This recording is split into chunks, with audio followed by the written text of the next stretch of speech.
Hello friends, welcome to பங்குச்சந்தை YouTube channel. இன்னைக்கு இந்த சேனல்ல மார்க்கெட் இன்னைக்கு ஓவராலா எப்படி க்ளோஸ் ஆயிருக்கு, அடுத்ததா சில இண்டிவிஜுவல் ஸ்டாக் செய்திகளை பார்க்கலாம். இன்னைக்கு எல்ஹெச்பிசி ஸ்டாக் ஒரு 7% வரைக்கும் குரோ ஆயிருக்கு. இப்போ இந்த ஸ்டாக்கை நம்ம என்ன பண்ணலாம்? மகசல் டாக் சிம்பிள் ஸ்டாக் -3.52% டிக்ளைன் ஆயிருக்கு. இந்த செய்திகள்லாம் பார்க்கலாம். அடுத்ததா ஷேர் மார்க்கெட் பிகினர்ஸ்க்கு நான் ஒரு டிப்ஸ் சொல்றேன். அதனால இந்த வீடியோவை ஸ்கிப் பண்ணாம பாருங்க. இப்போ வாங்க வீடியோக்குள்ள போலாம். இன்னைக்கு 50-50 எப்படி க்ளோஸ் ஆயிருக்கலாம்? அதாவது 22,530ல க்ளோஸ் ஆயிருக்கு. 0.19% கெயின் ஆயிருக்கு. க்ளோஸ் ஆகும் போது பார்த்தீங்கன்னா 22,530 புள்ளிகள்ல க்ளோஸ் ஆயிருக்கு.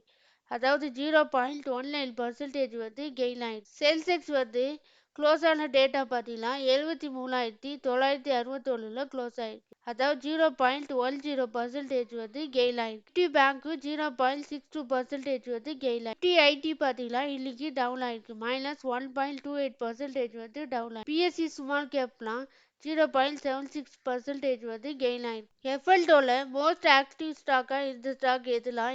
HDFC bank, Infosys, PB Fintech. இந்த ஸ்டாக்லாம் மோஸ்ட் ஆக்டிவ் ஸ்டாக்கா இருக்கு. எஃப்ஐஐ டிஐ டேட்டா பார்த்து 30 மே அன்னைக்கு எஃப்ஐஐ -3050 கோடிக்கு வித்திருக்காங்க.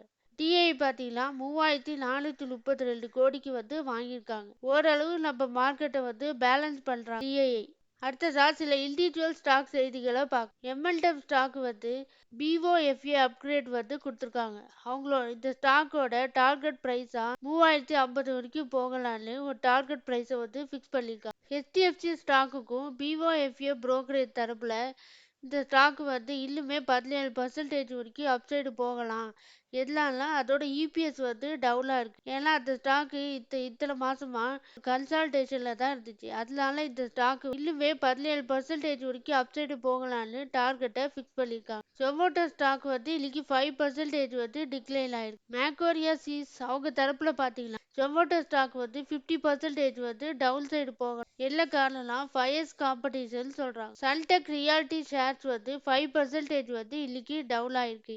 எதனாலனா அவங்களோட Q4 ரிசல்ட் சரியில்லை. அவங்களோட நெட் லாஸ் பண்ணியிருக்காங்க. அது இல்லாம இன்வெஸ்டர் இந்த ஸ்டாக் ப்ராஃபிட் புக் பண்ணியிருக்காங்க. அந்த காரணத்தினால சன்டெக் ரியாலிட்டி ஷேர் இன்னைக்கு 5% டவுன் ஆயிருக்கு. எலெக்ஷன் ரிசல்ட்னால எஃப்ஏஐ அவங்களுடைய லாங் பொசிஷனை ரெடியூஸ் பண்ணியிருக்கதா இன்னைக்கு மட்டுமே பார்த்தீங்கன்னா 80% சிங்கிள் செஷன்ல ரெடியூஸ் பண்ணியிருக்கதா ஒரு செய்தி. அவங்களுடைய கான்ட்ராக்ட்ல பார்த்தீங்கன்னா 2,57,000 ரூபாய் இருந்த கான்ட்ராக்டை 51,000 வரைக்கும் குறைச்சிருக்கதா ஒரு செய்தியை. முத்தூட் பினான்ஸ் இன்னைக்கு 4% ஜம்ப் ஆயிருக்கு. எதனாலனா அவங்களோட Q4 ரிசல்ட் நல்லா கொடுத்துருக்கிறதுனால கோட்டக் இன்ஸ்டிடியூஷனல் ஈக்விட்டிஸ் பார்த்தீங்கன்னா இவங்களுக்கு ஒரு ரேட்டிங் கொடுத்துருக்காங்க. அதாவது முத்தூட் பினான்ஸோட டார்கெட் பிரைஸா 1850 வரைக்கும் போகலான்னு டார்கெட் பிரைஸை ஃபிக்ஸ் பண்ணிருக்கு. டாடா ஸ்டீல் இன்னுமே டிமாண்ட் இருக்கு. குளோபலா இன்னுமே டிமாண்ட் இருக்கு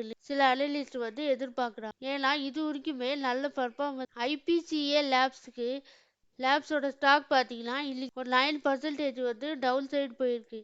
அவங்களோட Q4 ரிசல்ட் புவரா கொடுத்துருக்காங்க. அந்த காரணத்தினால இந்த ஸ்டாக் 9% டவுன் சைடு போயிருக்கதா ஒரு காரணத்தை சொல்றேன். சாம்கி ஹோட்டல்ஸ் நல்ல growth கொடுக்கலாம். எதனாலனா அவங்களுடைய ஸ்ட்ராங்கான பேலன்ஸ் ஷீட் கொடுத்துருக்கிறதுனாலும் டெப்டை குறைச்சிருக்கிறதுனாலும் இந்த ஹோட்டல் ஸ்டாக் ஒரு ஸ்ட்ராங் மூவ்மெண்ட்டுக்கு போகலான்னு அனலிஸ்ட் ப்ரிடிக்ட் பண்றாங்க.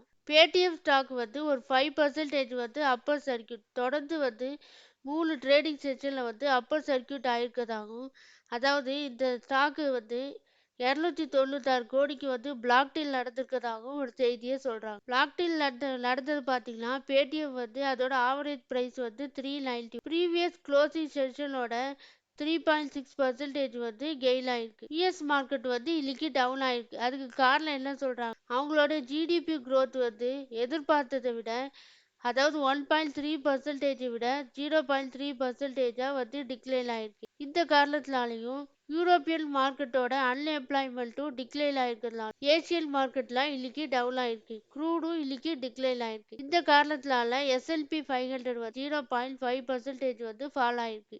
அப்போலோ ஹாஸ்பிட்டல் பார்த்தீங்கன்னா இன்னைக்கு 3% வந்து ரைஸ் ஆயிருக்கு. அவங்களோட Q4 ரிசல்ட் நல்லா கொடுத்துருக்கறதுனால அப்போலோ ஹாஸ்பிட்டல் வந்து இன்னைக்கு 3% வந்து ரைஸ் ஆயிருக்கு.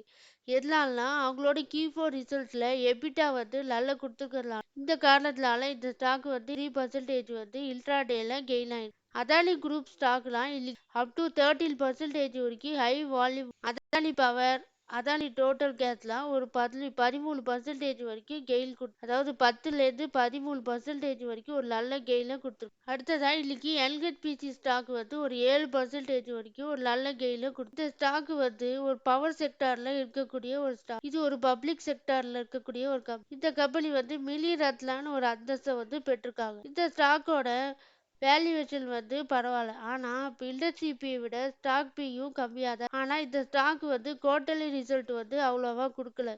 இயர் ஆன் இயரும் டிக்ளைன் ஆயிருக்கு சேல்ஸ். குவார்டர் ஆன் குவார்டரும் வந்து சேல்ஸ் நெட் ப்ராஃபிட்டுமே இயர் ஆன் இயர் டிக்ளைன் ஆயிருக்கு. குவார்டர் ஆன் குவார்டரும் வந்து டிக்ளைன் ஆயிருக்கு. ஆனால் இந்த ஸ்டாக் வந்து இன்னைக்கு ஒரு 7% வரைக்கும் இன்ட்ராடேல ஒரு ரேலியை கொடுத்து. இந்த ஸ்டாக்கெல்லாம் இப்போதைக்கு வாங்கலாமா வேண்டாமான்னு கேட்டிங்களா? இந்த நேரத்தில் அதாவது எலெக்ஷன் ரிசல்ட் முன்னாடி எந்த ஸ்டாக்குமே பை பண்ண வேணாம். அடுத்ததா மகசல் டாக் ஷிப்பில்டர் ஸ்டாக் வந்து -3.52% வந்து டிக்ளைன் ஆயிருக்கு. எதனால இந்த ஸ்டாக் வந்து ஓவரான ரேலியை இது வரைக்கும் கொடுத்துருக்கு. அதனால இந்த ஸ்டாக் வந்து ப்ராஃபிட் புக் பண்ணுறாங்கன்னு நினைக்கிறேன். அதனால இந்த ஸ்டாக் வந்து ஒரு -3.52% வந்து டிக்ளைன் ஆயிருக்கு. இந்த நேரத்தில் இந்த ஸ்டாக்கும் நீங்களாம் அக்குமுலேட் பண்ண வேணாம். ஏன்னா இன்னுமே எந்த அளவு இறங்கும்னு சொல்ல முடியும். அது இல்லாமல் எலெக்ஷன் ரிசல்ட்டுக்கு அப்புறம் மார்க்கெட் வந்து எப்படி போகும்னு யாராலுமே கணிக்க முடியும். அதனால அந்த நேரத்தில் பார்த்து சூழ்நிலை தக்கவாறு நம்ம வந்து ஒரு ஸ்டாக்கை வாங்கலாமா விற்கலாமா முடிவு எடுத்துக்கலாம். அடுத்ததா ஷேர் மார்க்கெட் பிகினர்ஸ்க்கு நான் ஒரு டிப்ஸ் ஒன்று சொல்கிறேன்னு சொன்னேன். அது என்ன டிப்ஸ்னா well to buy a stock. ஒரு ஸ்டாக்கை வந்து நம்ம எப்போ வந்து உதாரணத்துக்கு மகசல் டாக்ஸ் ஷிப்பில்டர்ஸே எடுத்துக்கலாம். இந்த ஸ்டாக்ல பார்த்தீங்கன்னா இதோட 52 வீக் லோ மகசல் டாக்ஸ் ஷிப்பில்டர்ஸோட 52 வீக் லோ பார்த்தீங்கன்னா 797 லோ போயிருக்கு. இதே மாதிரி அந்த எந்த ஒரு ஸ்டாக்கை பிக் பண்ணுமோ அந்த ஸ்டாக்கோட 52 வீக் லோ இருக்கும்போது நம்ம அந்த ஸ்டாக்கை வந்து பிக் பண்ணணும். இல்லைன்னா கொஞ்சம் மிடில் இருக்கலாம். இதே 797 ரூபாயில் இருக்க ஸ்டாக்கு 800ஆகவும் இருக்கலாம், 820ஆகவும் இருக்கலாம். அந்த ஸ்டாக்கோட வேல்யூவேஷன் நல்லா அந்த நேரத்தில் தான் ஒரு ஸ்டாக்கை வந்து நம்ம பிக் பண்ண அந்த நேரத்தில் பிக் பண்ணிட்டு அந்த ஸ்டாக்கை வந்து அந்த ஸ்டாக்கோட 52 வீக் ஹையை விட தாண்டி போகும்போது தான் நம்ம அந்த ஸ்டாக்கை செல் பண்ணணும். அப்போ தான் நமக்கு அதிகமான லாபம் கிடைக்கும் வாய்ப்பு. நம்ம இந்த ஸ்டாக்கை வந்து பொறுமையாக வாட்ச் பண்ணணும். அதே மாதிரி நீங்கள் ஒரு ஸ்டாக்கை வந்து பிக் பண்ணி அதிகமாக லாபம் கிடைக்கும். அது இல்லாமல் இந்த ஸ்டாக்கோட வேல்யூவேஷன் ஃபண்டமெண்டல் அனாலிசிஸ்லாம் உங்களுக்கு தெரிஞ்சிக்கலாம். ஒரு ஸ்டாக்கை வந்து பிக் பண்ணுறது ரொம்ப ஈஸி. ஃபண்டமெண்டல் அனாலிசிஸில் ஒரு பேராமீட்டர்ஸ் பற்றி நான் என்னோட வீடியோவில் போட்டுட்ருக்கேன். அதனால எங்களோட வீடியோவை கண்டினியூஸாக தொடர்ந்து வாட்ச் பண்ணுங்கள்.